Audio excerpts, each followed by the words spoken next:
आज हमारा एक छोटा सा टॉपिक है ऋतु परिवर्तन, सीजनल चेंज, यानी गर्मी, ठंडी, बरसात। उसमें हमें देखना है कि पूरी पृथ्वी पर ये ऋतु परिवर्तन क्यों होते हैं और कैसे होते हैं। तो अगर पृथ्वी की संरचना को देखा जाए तो पृथ्वी पे जो पृथ्वी को बीचों बीच से काटने वाली अक्षांश रेखा होती है उसको हम लोग विषुवत रेखा कहते हैं। 0 डिग्री इक्वेटर, 23.5 डिग्री उत्तरी गोलार्ध की जो लाइन होती है उसको हम लोग कर्क रेखा कहते हैं। उसको क्या कहते हैं? कर्क रेखा। और 23.5 डिग्री दक्षिणी अक्षांश में जो होता है उसको हम कहते हैं मकर रेखा।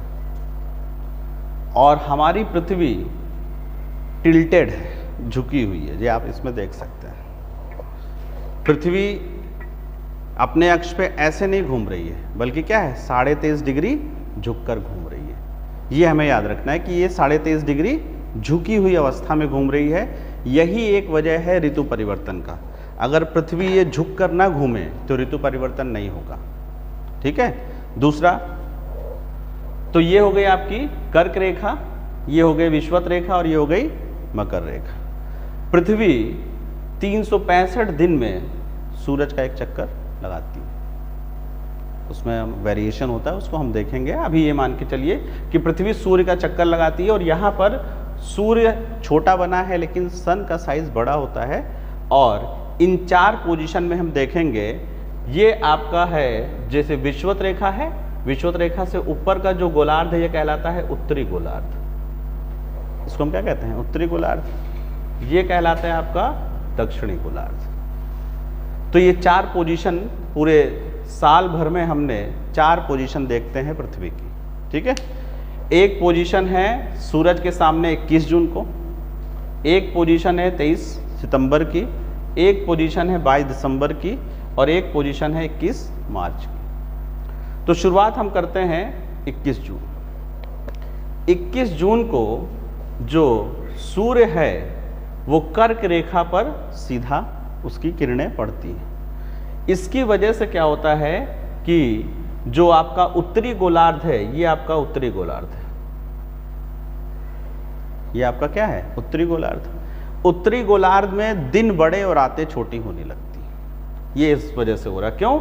सूर्य सीधा कर्क रेखा पे पड़ रहा है और भारत उत्तरी गोलार्ध में। तो इस दौरान 21 जून के दौरान सूर्य सीधा चमकता है किस पर? कर्क रेखा पर। और इसीलिए इसको कर्क संक्रांति के नाम से जाना जाता है। इसको हम क्या कहते हैं? जब सूर्य कर्क रेखा पर सीधा है तो कर्क संक्रांति, जब मकर रेखा पर तो मकर संक्रांति मनाते हैं ना हम लोग। सोचिए तब से मना रहे हैं हम लोग, है ना। तो यहाँ पर सूर्य कर्क रेखा पर सीधा है, इसको कर्क संक्रांति कहा जाता है। और उत्तरी गोलार्ध में इस समय ग्रीष्म ऋतु आ जाती है, इसीलिए इसको ग्रीष्म आयनांत भी कहते हैं। इसको कर्क संक्रांति या ग्रीष्म आयनांत कहा जाता है।